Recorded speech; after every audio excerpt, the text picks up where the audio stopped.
कैसे हैं आप लोग। उम्मीद है कि अच्छे होंगे। आज अब हम लोग पढ़ेंगे प्रसव व स्तनपान।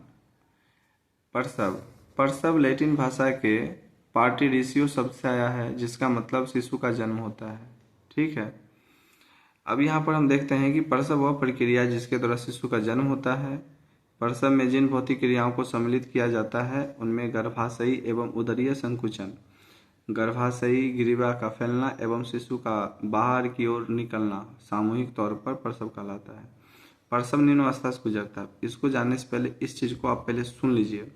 देखिए, एक्चुअली में क्या होता है कि जब प्रसव यानी कि प्रेगनेंसी पीरियड पूरा होता है, अप्रोक्सली मतलब 9 मंथ का होता है, तो क्या होता है कि जब गर्भावधि पूरा होता है तो ऑक्सीटोसिन हार्मोन का जो सेक्रेशन होता है, ऑक्सीटोसिन हार्मोन का सेक्रेशन अत्यधिक होने लगता है, जिस कारण गर्भ कहाँ है, गर्भाशय में। गर्भाशय का जो दीवार है वह सिकुड़ना यानी सिकुड़ने फैलने लगता है, जिसके कारण गर्भ के ऊपर दबाव बनता है। और गर्भ के ऊपर जब दबाव बनता है तो गर्भ क्या होता है, जन्म नाल के माध्यम से बाहर निकल जाता है, जिसे हम लोग प्रसव कहते हैं।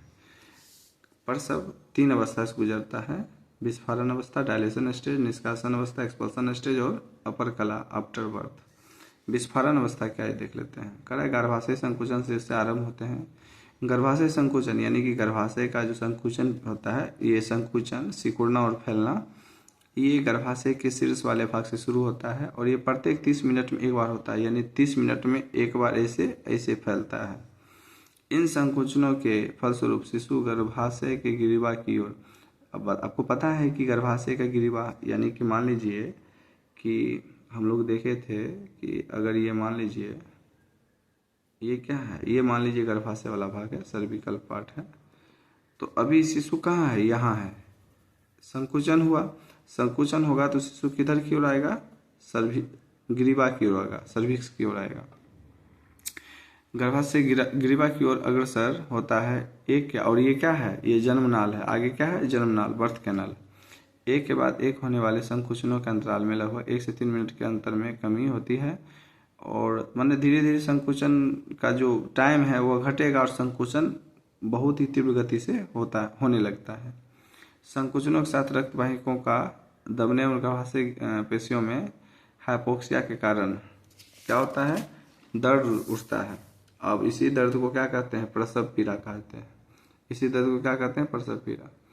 जैसे जैसे शिशु नीचे की ओर गर्भाशय में धकेला जाता है, इसका सिर गिरवा के सामने आ जाता है, अतः गिरवा फैल जाता है एवं खिंच जाती है, फैल एवं खिंच जाती है। इसी प्रकार का विस्फारण योनि में उत्पन्न होता है।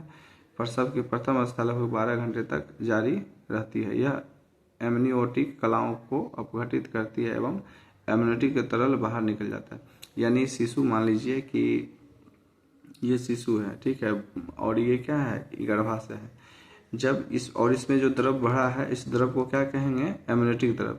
तो जब ये संकुचन होता है ना, तो ये उपकला से घिरा, ये उपकला टूट जाता है और उपकला टूट करके ये जो एमनियोटिक द्रव है बाहर आता है, और एमनियोटिक द्रव बाहर आता है ना, तो जो शिशु को बाहर निकलने में सहायता प्रदान करता है। ठीक है।